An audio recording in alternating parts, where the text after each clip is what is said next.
10계명 최고의 인생 경영 원리에 대한 첫 번째 말씀으로 구약 성경 중에 출애굽기 20장 1절에서 3절의 말씀입니다. 구약 성경 112면이 되겠습니다. 구약 성경 112면 출애굽기 20장 1절에서 3절의 말씀 봉독할 때 살아계신 하나님의 음성을 들으실 수 있기를 바랍니다. 하나님이 모든 말씀으로 말씀하여 이르시되 나는 너를 애굽 땅 종되었던 집에서 인도하여 낸 내 하나님 여호와니라. 너는 나 외에는 다른 신들을 내게 두지 말라. 아멘. 인간이라면 누구나 종교적 본능을 가지고 있습니다. 그 이유는 뭐냐면 인간은 참 많은 능력을 가지고 사는 존재 같지만 때로는 한계의 상황에 부딪힐 때가 많이 있기 때문입니다.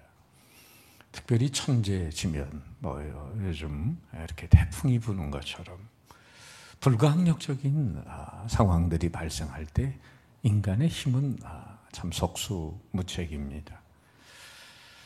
그래서 인간은 절대적인 존재의 힘을 빌려서 이 땅의 한계를 극복하고 살아보려고 하는 마음 때문에 이 종교적 본능이 발동을 하게 됩니다.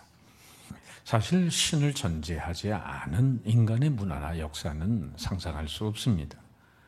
심지어 하나님 믿지 않는 분들도 급한 위기를 만나면 아이고 하나님 맙소사 이러면서 위기의 순간에 하나님을 찾잖아요.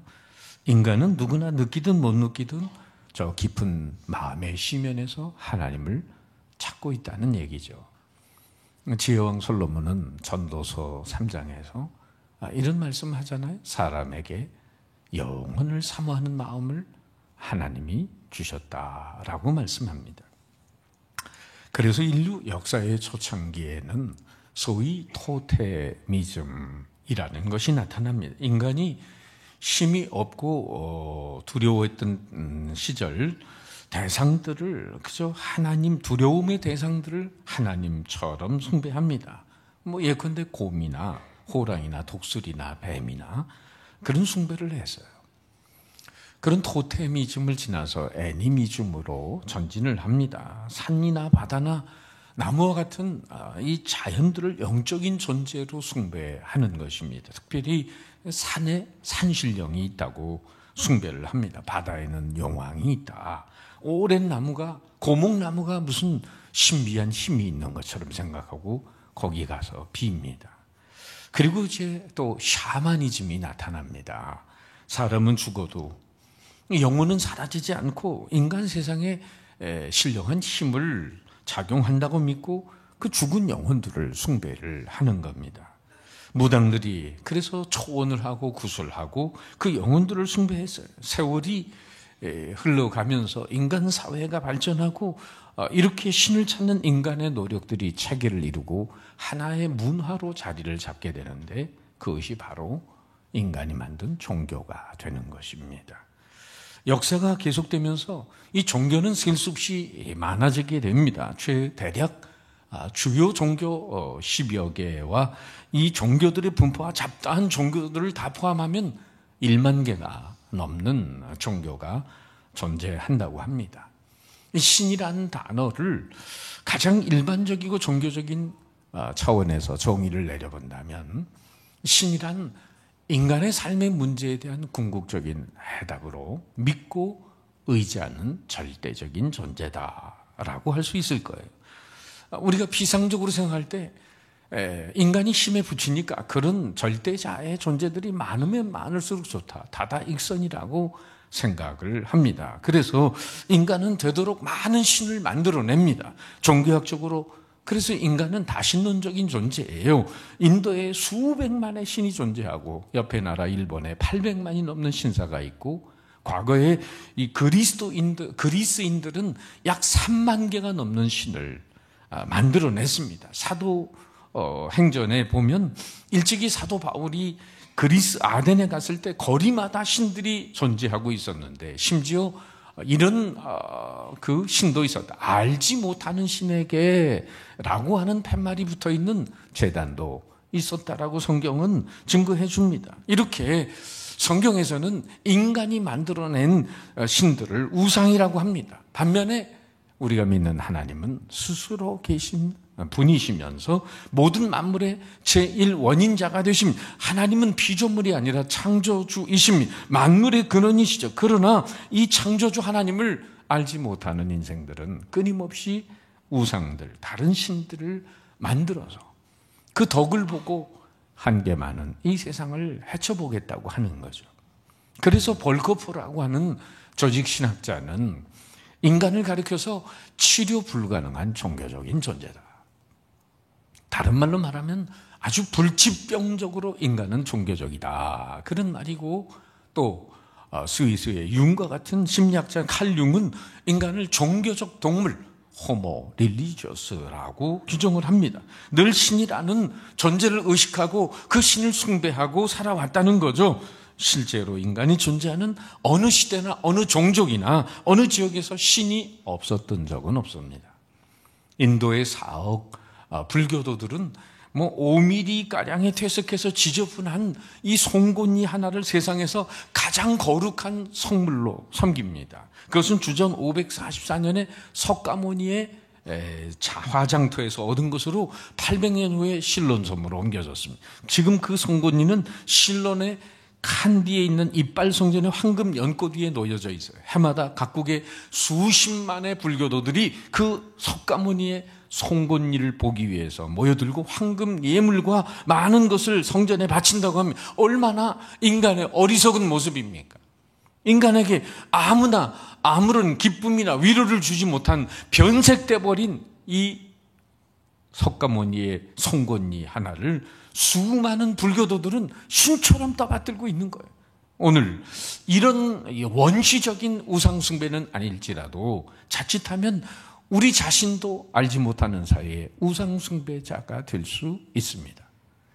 이제 현대에 들어오면서 전통적인 신들 외에 여러 종류의 신들이 나타납니다. 이데올로기가 하나의 신처럼 숭배됩니다. 현대의 과학이 또 하나의 신처럼 숭배가 됩니다. 게다가 만모니즘, 돈을 숭배하는 사상이 오래전부터 확대되고 있습니다. 이처럼 다신론적인 상황의 문제가 뭘까요? 하나님 아닌 것을 하나님으로 착각하게 만드는 것입니다. 한마디로 짝퉁 하나님이 세상에 너무 많다는 거죠. 여러분, 짝퉁과 명품을 구별하는 법 아시죠? 특별히 여자분들이 잘 아세요. 비 올 때 머리에 쓰는 거는 짝퉁이고 가슴으로 끌어안는 거는 명품이다. 새벽 기도 때 들고 다니는 거는 짝퉁이고 대예배 때 들고 오는 거는 명품이다. 남편이 사준 건 짝퉁이고 애인이 사준 건 명품이다. 그런 얘기 들어봤어요. 우리는 이런 다신론적인 상황 속에서 영적인 분별력을 가지고 하나님이 아닌 것을 분별해야 합니다. 하나님이 아닌 짝퉁을 철저히 경계하면서 정말 하나님을 바르게 섬길 수 있어야 합니다. 하나님은 오늘 우리가 하나님을 바로 섬길 수 있도록 구원받은 당신의 백성들에게 이렇게 말씀하고 계십니다. 십계명의 첫 번째 계명이죠. 다 같이 시작. 너는 나 외에는 다른 신을 내게 두지 말라. 따라서 하나님이 가장 싫어하는 것이 뭐냐면 다른 신, 우상 숭배입니다. 이스라엘 역사를 봐도 이 하나님을 떠나서 우상 숭배를 할 때 하나님은 그들에게 반드시 벌을 내리셨어요. 그리고 우상 숭배는 그때뿐 아니라 지금까지도 끊어지지 않고 계속됩니다. 여기 본문에 나 외에는 이런 말씀은 어떤 뜻이냐면 나를 놔두고 내 앞에서 내 면전에서 여러분 주님의 눈이 어디 있습니까? 주님의 면전이 어디입니까? 하나님은 무소부재하신 분이시고 영이신 분이시기 때문에 안 계신 데가 없습니다. 이 세상 어디에도. 그렇기 때문에 우리가 다른 신을 섬기면 안 된다는 거죠. 우린 둘 중에 하나예요. 하나님 섬기든지 우상을 섬기든지 중립지대는 없습니다. 이스라엘 백성들이 400년 동안 애굽에서 노예 생활을 했습니다. 애굽의 문화는 다신론적인 배경이었어요. 그래서 별별 신들을 애굽에서 다 만들어냈는데 하나님이 내리신 10가지 재앙이 뭡니까? 애굽에서 섬긴 신들에 대한 하나님의 심판이었습니다. 피, 이 개구리, 파리, 그런 우박, 이 자연을 섬기고 그런 동물을 섬겼던 저들에 대한 잘못된 우상 숭배를 하나님이 심판하셨던 거죠. 그러면서 구속받은 하나님의 백성들은 오직 하나님만을 섬기도록 요청을 받습니다. 너희들의 하나님은 오직 하나님, 다른 신은 없다. 오직 한 분이시다. 자기를 위해서 온갖 수고를 다하는 사랑하는 남편을 놔두고 다른 남자를 사귀는 아내를 남편이 용서할 수 없는 것처럼 우리는 특별히 구별하여 당신의 사랑을 부어주시고 그 사랑과 축복을 만민에게 전하는 고귀한 일을 맡김받은 사람들이 하나님을 제쳐놓고 다른 잡신을 섬긴다고 한다면 하나님이 그걸 용납하실 수 있겠습니까? 독수리 날개로 업어 인도한 출애굽의 은혜가 있고 또 열방을 구원하는 제사장 나라에 대한 하나님의 기대가 언약 백성들에게 있었기 때문에 하나님은 그 은혜를 베푸시고 나서 그 은혜에 잇대어서 너희는 이렇게 나의 백성답게 살아야 된다. 그러면서 1계명을 선포하시는 거죠. 그분 앞에서 그분과 경쟁이 될 수는 어떤 신도 용납하지 않으시는 질투하시는 하나님이시라고 오늘도 말씀합니다. 그럼에도 불구하고 여러분과 제가 그분 앞에서 붙들고 있는 다른 신은 정말 없을까요? 골로새 3장에서 5절에서 바울은 이렇게 말하죠. 따라합시다. 탐심은 우상숭배니라. 만일 우리가 하나님보다 하나님이 만드신 자연을 더 사랑하고 주일날 예배전 드리고 저 산에 올라가서 등산하고 건강을 더 소중히 여기고 스포츠와 오락을 더 좋아하고 과학과 지식을 더 신뢰하고 쾌락을 더 사랑하고 인기와 호평을 더 좋아하고 돈을 사랑한다면 우린 분명 10계명의 제1계명을 어기고 있는 것입니다. 신의 정의를 다시 생각해 보세요. 내가 믿고 의지하는 존재라고 말씀드렸어요. 마르틴 루터는 이렇게 말합니다. 지금 내가 내 마음으로 의지하는 것이 나의 하나님이다. 그렇다면 여러분 참으로 믿고 의지하는 존재가 여호와 하나님 외에 아무것도 없다고 말씀하실 수 있겠습니까? 그래서 어거스틴은 이런 경고를 한 적이 있어요.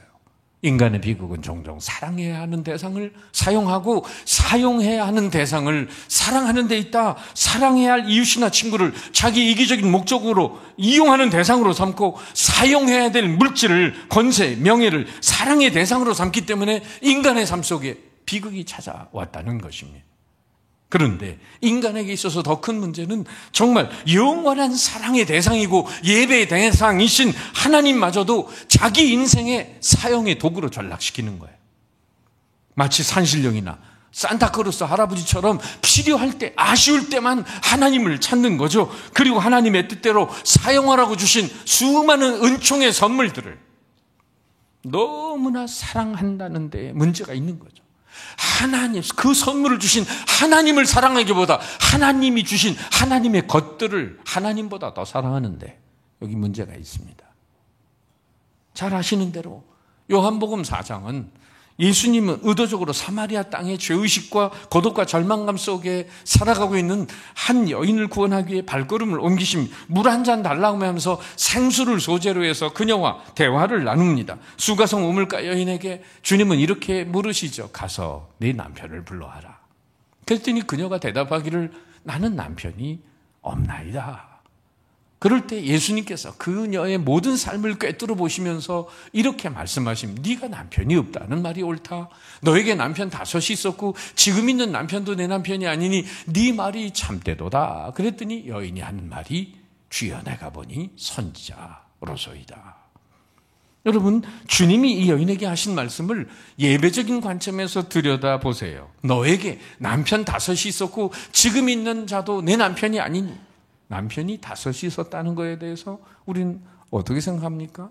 대단히 능력이 많은 여인이다. 그것이 아니라 여러분, 이 여인이 남편을 5이나 모아서 우리가 뭘 깨닫지? 인간은 참 예배의 대상이신 하나님을 바로 만나기 전까지는 그 공허함을 달래기 위해서 바로 세상의 대용품을 찾고 있다고 하는 거죠. 오래전에 그런 말씀 드렸어요. 백화점에 엄마가 어린 아들 데리고 오랜만에 나갔습니다. 뭐 그동안에 물건이 많이 쌓여서 엄마도 뭐 새로 나온 물건 보고 아이도 진기한 물건들을 구경하느라고 아이가 붙든 손을 놓쳐버렸어요. 엄마는 정신없이 물건을 보고 애가 어디 갔는지도 모르고 애는 엄마가 없어진 걸 알고 하고 울어대고 있는데 지나가던 어떤 아줌마가 아이 사주려고 하는 그 과자를 애가 왜 저렇게 우니까 줬어요. 그걸 먹느라고 잠시 엄마 생각 잊었습니다. 조금 있다가 또 웁니다. 저 어떤 지나가는 아저씨가 또 장난감 하나를 줍니다. 그걸 가지고 계단에서 노느라고 엄마 생각 잠시 있습니다. 또 엄마 생각나서 웁니다. 경비 아저씨가 옵니다. 그 아이를 데리고 보호실로 데려갑니다. 보호실에 가니까 엄마 이런 녀석이 또 하나 있네. 거기서 둘이서 죽이 맞아가지고 놉니다. 그러다가 이제 또 실직 나니까 울고 엄마가 그 방송을 듣고 보호실로 찾아옵니다. 문을 여는 순간 아이는 엄마 하고 엄마 품으로 달려갑니다. 여러분, 이 아이가 만나야 될 진정한 만남의 대상은 엄마였죠. 그런데 그 엄마를 만나기 전까지 대용품들이 있었어요. 과자라는 물질, 그리고 장난감이라는 세상의 오락과 쾌락이 있습니다. 경비 아저씨라는 세상의 권력이 있습니다. 세상 친구가 있습니다. 그러나 이건 엄마를 만나기 전에 대용품이고 넋두리였어요. 오늘 이 여인은 우물가에서 생수의 근원 되신 예수님을 바로 만나기 전까지 다른 것을 사랑하고 예배하고 있었습니다. 여인에게 남편은 사랑의 대상입니다. 그런데 그 남편을 5이나 바꿔가면서 그것도 모자라 지금 있는 남편도 남의 남편을 자기의 사랑으로 대상으로 삼고 있어요. 참 예배의 대상을 바로 만나지 못한 인생들은 사마리아 여인처럼 하나님 대신 세상에 있는 것들을 사랑의 대상으로 바꿔가면서 오늘도 그 마음에 공허한 것을 대리만족을 느끼고 있는 것입니다. 그러다가 실직나면 남편 바꿔치기 한 것처럼 다른 세상의 요소들을 사랑합니다. 그래서 그걸 섬기고 머리를 좋아지고 거기에 최고의 가치를 부여하고 있는 것이죠. 여기서 우리는 예배의 어원적인 의미를 좀 살펴볼 필요가 있어요. 구약 히브리어로 예배라는 단어는 아바드, 샤하라는 단어를 대표적으로 쓰는데 섬긴다, 엎드린다 이런 뜻이 있고, 신약의 헬라어에서는 프로스퀴네오, 라트레이아라는 단어를 쓰는데 경배한다, 받들어 섬긴다 이런 뜻을 가지고 있어요. 그러니 옛날엔 종과 주인이 있었잖아요. 종이 주인을 섬길 때 쓰던 단어인데 이 단어들이 생길 당시에 종들의 모습을 보면 주인을 섬길 때 무릎을 꿇고 집에 밖에 나갔다가 들어오는 주인의 발에다가 입을 맞춤으로 정말 최고의 경의를 표하면서 자기 자신은 없어지는 거예요. 무슨 말인가 하니 자신들의 자존심과 인격은 이미 다 버렸고 초월했다는 거죠. 그들은 주인의 발에 입을 맞춤으로 그렇게 주인을 높이고 섬겼었는데 그들이 주인을 섬길 때 영광을 받는 사람은 그 종의 주인이었다는 거죠. 이처럼 종들은 주인을 위하여 최상의 서비스를 하며 살았는데 이와 같은 의미를 가지고 있는 단어가 바로 예배, 영어로 worship입니다. 그러니까 이 worship의 의미를 풀면 자신이 가장 아끼고 높이고 사랑하는 대상에게 최고의 가치를 돌려드린다. 이것이 바로 예배의 뜻입니다. 따라서 인간은 하나님에게 최고의 가치, 높은 가치를 올려드릴 때, 그럴 때 인간은 없어지고 하나님만 드러나게 될 때 찬송가 288장 가사처럼 세상과 나는 간 곳 없고 구속한 주만 보이도다. 바로 그때 예배가 참 예배가 되며 바로 예배자는 참 예배자가 되는 거죠. 그렇다면 사마리아 여인은 참 예배의 대상이신 주님을 바로 만나기 전까지 누굴 예배하고 있었습니까? 이 여인이 경배하고 최상의 가치를 두고 있었던 대상은 하나님보다 더 사랑하는 5 남편이었어요. 왜냐하면 거기에 최상의 가치를 두고 살았기 때문이죠. 우리가 잊지 말 것은 내가 내 인생에서 최고의 가치를 부여하고 있는 그것이 바로 나의 예배의 대상입니다. 오늘 우리는 예배당에 와서 하나님을 예배하기 위해 이 자리에 앉아 있지만 사실은 나의 예배의 대상은 이 예배당 밖에서 하나님보다 더 높은 가치를 두고 인정하고 거기에 마음을 쓰고 거기에 조아리고 있는 그것이죠. 사마리아 여인이 섬겼던 5 남편을 현대적인 의미로 바꾸어 본다면 뭘까요? 돈이라는 남편, 지식이라는 남편, 명예라는 남편, 권력이라는 남편, 정욕이라는 남편. 오늘 주일날 몸은 교회에 나왔지만은 세상 즐거움에 도구들인 낚시나 골프나 바둑이나 등산이나 TV나 비디오에 마음을 빼앗긴 사람들이 많아요. 실로 그러한 세상적인 요소들이 주님을 만나는 것보다 더 소중하게 여겨진다면 실상은 우리는 그걸 예배하고 있는 것입니다. 어느 이민교회 미국의 성도들 중에 주일날 예배를 안 드리고 골프장에 가는 분들이 있어서 목사님이 예배 중에 설교하면서 어떻게 주일 성수를 안 하고 골프를 칠 수 있냐 하면서 이제 그렇게 하지 말라고 권면을 했는데 얼마 있다가 안수 집사님 한 분이 골프를 치러 간 거예요. 주일날 예배도 빼먹고. 그래서 신방을 가가지고 어떻게 중직자가 돼서 그럴 수 있느냐 그랬더니 그분이 하는 말이 교회에 가서 예배를 드리면 주일날 몸은 교회에 있는데 마음은 골프장에 가 있고 그런데 골프장에 가면 몸은 골프장에 가 있는데 마음은 교회에 가 있으니 목사님 몸과 마음 중 어느 것이 교회에 가 있기를 원하십니까? 하나님은 중심을 보시는 분이 아니십니까? 그래서 아무래도 저는 몸보다는 마음이 교회에 가 있는 게 나을 것 같아서 저는 골프장에 간 것입니다. 말이나 못하면 정말. 그런 분은 예배의 대상이 하나님이 아니라 골프인 거죠. 또 미국의 LA 이민교회 어느 장로님 계셨는데 주말이면은 한국 사극 드라마를 좋아하셔가지고 한국에서 한 사극 드라마 이거 비디오를 잔뜩 수십 개를 사다가 토요일 날 저녁부터 그냥 밤을 새면서 보시는 분이 계셨는데 주일 새벽까지 주일날 대표 기도를 맡았는데 이분이 올라오시더니 이렇게 기도를 했다가 하나님 아버지 성은이 망각하나이다. 이런 분에게는 그런 비디오가 예배의 대상이 되고 있는 왜? 거기에 최고의 가치를 두고 정성을 쏟고 있기 때문이죠. 여러분 예배의 대상이 빗나가는 경우는 세상적인 요소만이 아니라 하나님보다 사람을 우위에 두고 있을 때도 마찬가지예요. 미국 워싱턴 백악관 옆에 교회가 하나 있는데 대통령이 크리스찬이면은 특별한 행사가 없으면은 백악관 옆에 교회에 나가서 예배를 드린다는 거예요. 사람들이 그걸 알고는 토요일마다 그 교회에 전화가 수십 통씩 오는데 내일 대통령 교회 나오십니까? 내일 대통령 교회 출석하십니까? 이 전화가 목사님 설교 준비하는데 수십 통이 오니까 짜증나기도 하셨겠죠. 어쨌든 그러나 그 목사님이 대답을 이렇게 하셨대요. 대통령이 나오는지 모르는데 하나님은 꼭 출석하십니다. 여러분 이런 분들은 교회에 누굴 만나러 오는 거죠? 다시 말해서 하나님을 만나는 목적으로 교회에 오는 게 아니라 자기 만족을 위해서 교회에 오는 거죠. 이런 경우 예배 대상은 하나님이 아니라 대통령이 되든지 자기 자신이 되는 거예요. 왜? 자기 만족을 위해서 예배를 드리는 거니까. 여러분 내가 누군가를 예배한다는 것은 그가 나의 삶의 중심이 됐다는 거예요. 그에게서 나의 삶의 의미와 가치를 발견하게 되었다는 것임, 그리고 그와의 관계에 의해서 내 삶의 방향과 질이 결정된다는 것임. 설사 대통령이라도 대권을 얻는데 자신의 모든 생을 걸었다면 그분은 권력을 예배하는 겁니다. 학문 연구에 전생을 바치거나 예술만을 나의 최고의 가치로 여겼다면 그분은 그것을 예배하고 있는 것임. 좋아하는 가수나 영화배우나 이 애인의 죽음 앞에서 자신의 삶이 끝났다고 여긴다면 바로 그 사람을 예배하고 있었던 것이 되는 것입니다. 오래전 장국영이라는 중국의 배우가 자살했을 때 청소년 몇 명이 따라 죽었습니다. 여러분 생명보다 귀한 게 어디 있습니까? 그런데 그 배우가 죽었다고 자신의 생명을 끊어버리는 청소년들은 바로 그가 그 아이들의 우상이자 하나님이었던 거죠. 따라서 우리는 깊이 생각을 해야 합니다. 잘 보세요. 하나님이 아닌 다른 것을 더 소중히 여기고 거기에 더 가치를 부여하고 머리를 조아리면서 하나님께는 특정한 시간, 특정한 공간에서 특정한 절차에 따라 행해지는 종교 행위를 우리는 참된 예배라고 말할 수는 결코 없다는 것입니다. 우리는 공동체적으로 이렇게 모여서 천상의 예배를 준비하기 위해 세상의 모든 일을 뒤로하고 하나님의 전에 나와서 함께 정말 공동체로서 예배를 하나님 앞에 올려드립니다.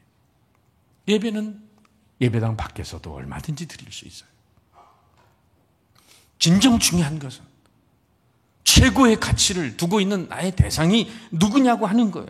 예배는 신앙의 인의 삶의 액세서리가 아닙니다. 부처에게 빌듯 한번 자신을 수양시켜서 여기로 나오는 수양 증거가 돼서는 안 됩니다. 일종의 카타르시스형 예배가 돼서는 안 됩니다. 안 나오면 깨름식하고 또 안 나오면 벌 받을까 봐 나오고, 아니면 하나님이 아닌 사람 만나러 나오고, 자기를 드러내기 위해서 나와서도 안 되는 것입니다. 오로지 주님만을 만나는 예배가 돼야 합니다. 주님만을 높이는 예배가 돼야 됩니다. 그 외에 그 누구도 예배의 대상이 돼서는 안 됩니다. 제가 오랫동안 섬기고 있는 예배 사역 단체인 한국 다리 놓는 사람들에서 과거에 8월 달쯤 되면은 예배 인도자 컨퍼런스를 하면서 젊은이들이 한 1,500명, 2,000명이 모여서 하나님을 예배하고 예배에 대한 훈련을 받았어요.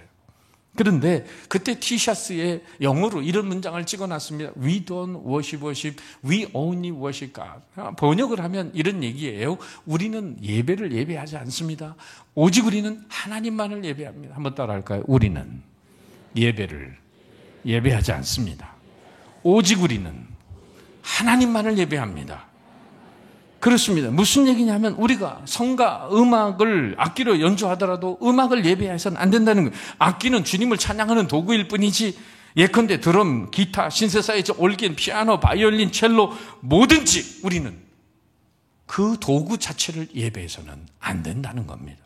인간의 열심히 앞서가다 보면 주인공 대신 예수님을 놓치는 거죠. 독일의 저항신학자였던 보네포 목사님은 가급적이면 화음을 넣지 않고 단음으로 노래를 하라고 권면을 하셨는데, 그 이유는 화음 넣다가 예수님 까먹는다, 그런 얘기예요.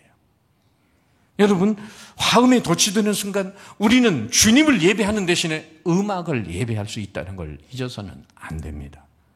따라서 찬양을 하든 연주를 하든 주님만 생각하고 주님만 높이고 주님께만 집중하는 예배가 돼야 합니다. 어디까지나 예배의 대상은 오직 주님이어야 한다는 사실이죠. 그래서 하나님은 이사야 42장 8절에서 이런 말씀하셨어요. 다 같이 시작. 나는 여호와니 이는 내 이름이라. 나는 내 영광을 다른 자에게, 내 찬송을 우상에게 주지 아니하리라.